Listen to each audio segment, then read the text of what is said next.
இயேசுவில் என் அன்பு சகோதர சகோதரிகளே, ஆண்டவர் நாமத்திற்கு ஸ்தோத்திரம். தினம் ஒரு ஜப வழியாக பேசிக்கொண்டிருப்பது உங்கள் அன்பு சகோதரன் பிரபு.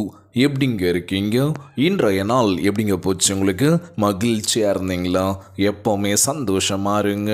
நம் ஆண்டவராகிய இயேசு கிறிஸ்து நம் ஜபங்களை எல்லாம் கேட்டு நம் அனைவரையும் ஆசீர்வதிக்க போகிறாரு. நம் இல்லங்களுக்கு வரப்போகிறாரு. மகளே மகனே கலங்காத, மனமுடைஞ்சி போகாத, நான் இருக்கேன், உன் கூட தான் இருக்கேன், தைரியமாக இருன்னு சொல்கிறது யாருங்க? நம்ம இயேசப்பா.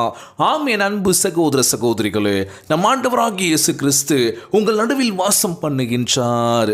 உன் தேவனாகிய ஆண்டவர் உன் நடுவில் இருக்கின்றார். அவர் உன் பேரில் கம்பீரமாய் களி கூறுவார். பார்த்தீங்களா? இன்றைய நாளில் அழகான வேத வார்த்தை இது. செப்பேனியா 3 அதிகாரம் 17 சொல்லப்பட்ட அழகான வார்த்தை பாருங்க. இது நம் ஆண்டவராகிய இயேசு கிறிஸ்து உன் நடுவில் வாசம் பண்ணி இருக்கின்றார். அவர் உன் பேரில் கம்பீரமாய் களி கூறுவார். பார்த்தீங்களா? இன்றைக்கி நம்ம கூட தான் இருக்கார், நம்ம பக்கத்தில் தான் இருக்கார். ஆனால் நம்ம தேடுறோமா தேட மாட்டோமான்னு தெரியலல்ல. எங்கெங்கே தேடிட்டு இருக்கோம்ல. இன்றைக்கி எத்தனை பேர் நம்ம வாழ்க்கையில் வந்துட்டு போயிருக்கலாம், எத்தனை பேர் நம்மளை கைவிட்டுருக்கலாம், நம்மளை ஏமாற்றிட்டு இருக்கலாம். ஆனால் இன்றைக்கும் நம்ம அதை நினச்சிக்கிட்டே இருக்கோம்ல.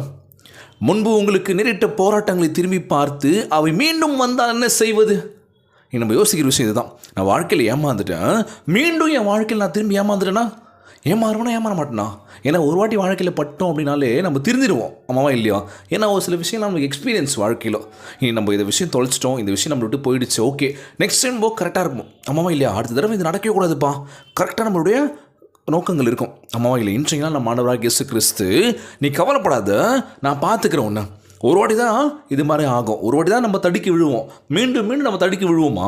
அங்கே கல் இருக்குன்னு தெரியுது, தெரியாமல் முதல் தடவை தடுக்கி விழுந்துட்டோம், திரும்பவும் அதே கல் வேறு இடத்துல எங்கேயாச்சும் இருக்குன்னு வச்சுக்கோங்களேன், பார்ப்பீங்களோ? இல்லை மேலே பார்த்துட்டே நடந்து போயிட்டுருப்பீங்களா? இல்லை கீழே என்ன இருக்குன்றதை பார்த்துட்டு அதை நம்ம கடந்து அப்படி போயிடுவோம்.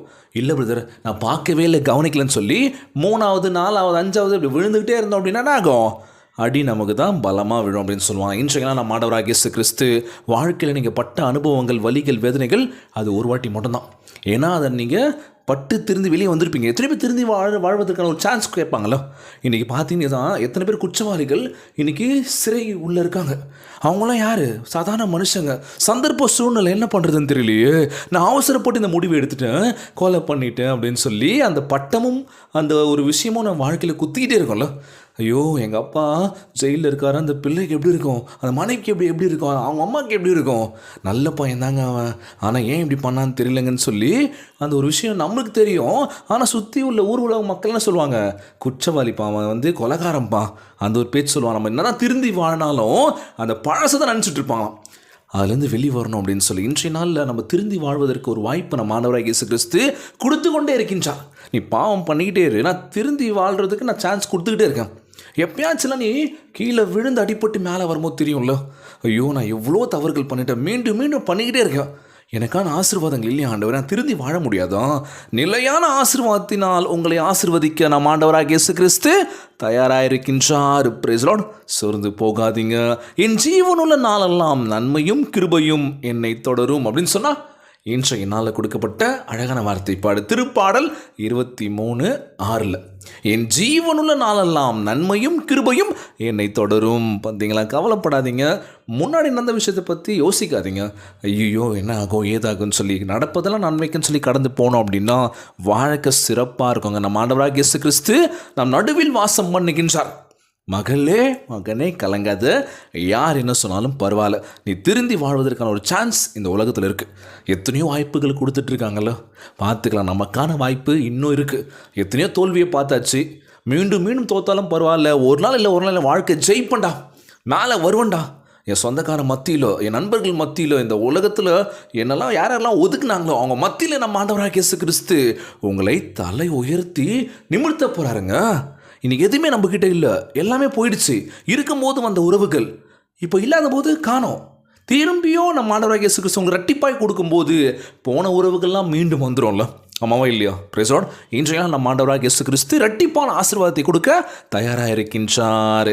நிலையான ஆசீர்வாதத்தினால் நம்மளை ஆசீர்வதிக்க தயாராக இருக்கின்றார். இன்றைய நாள் ஜெபம் உலகில் வாழ்கின்ற எல்லாருக்கும் நம்ம ஜெபிக்க போகிறோம். சோர்ந்து போகாதீங்க, உற்சாகம் பாருங்க, யாரையும் பார்க்காதீங்க.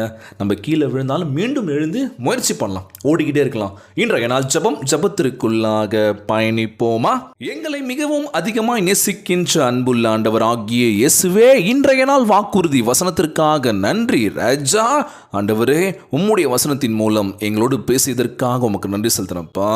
ஆண்டவரே, எங்களை அழக்களிக்காமல் எல்லா எதிர்மறை எண்ணங்களையும் எங்களை விட்டு அகன்றுபடி ஜெபிக்கின்றப்பா. உம்மை உறுதியாய் பற்றி கொண்டவர்களை நீர் பரிபூர்ண சமாதானத்தோடு காத்து கொள்வீர் என்று உம்முடைய வசனம் கூறுகின்றது ராஜா. மேலான காரியங்களை சிந்திக்கவும் உம்முடைய நன்மையினாலும் கிருபையினாலும் நம்பிக்கை வைக்கவும் எங்களுக்கு உதவி செய்வீராக. கடந்த காலத்தில் என் மீது நீர் பொழிந்துள்ள அருளும் ஆசீர்வாதங்களுக்காகவும் இனி எங்கள் வாழ்க்கையில் நடக்க இருக்கின்ற நல்ல நிகழ்வுக்காகவும் உமது ஆசீர்வாதங்களை பெற்று வாழ்வில் மிகப்பெரிய உயரத்துக்கு எங்களை நீர் உயர்த்துவீர் என்று நம்புகிறேன் இயேசப்பா. உம்முடைய பிரசன்னத்தினால் நாங்கள் மூழ்கி இருக்கவும் ஆயுள் புரியவும் எங்களுக்கு உதவி செய்வீராக. எங்கள் ஆயுள் காலத்தை நீங்கள் நீடிக்க வேண்டும் என்று ஜெபிக்கிறேன் ஆண்டவரே. உம்முடைய நன்மையும் கிருபையும் அனுபவித்து மகிழும் எங்களுக்கு உதவி செய்வீராக.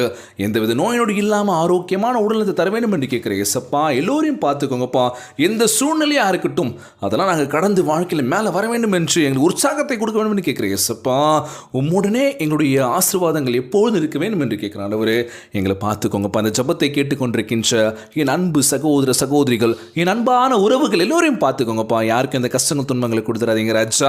நோய் நொடியினால் அவதிப்பட்டு கொண்டிருக்கின்ற ஒவ்வொரு சகோதர சகோதரிகளை உமது கரங்களால் தொட்டு நோய்களை அகற்றி போடுவீராக. உம்மால் கூடாத காரியம் ஒன்றுமில்லை ஆண்டவரே, எல்லாம் கூடும். நீங்கள் இருக்கீங்க எங்களுக்கு ஆண்டவரே. உங்கள் மேலே நான் நம்பிக்கை வச்சு ஜெபிக்கிறோம். இந்த ஜெபத்தை கேட்டு எங்களுக்கு நல்ல விஷயங்களை கொடுங்க இயேசப்பா. கெட்டதெல்லாம் எங்களை விட்டு ஓடணும் ஆண்டவரே. எங்களுக்குள்ளே இருக்கிற ஒரு சில விஷயங்களை எடுத்து போடுங்கப்பா.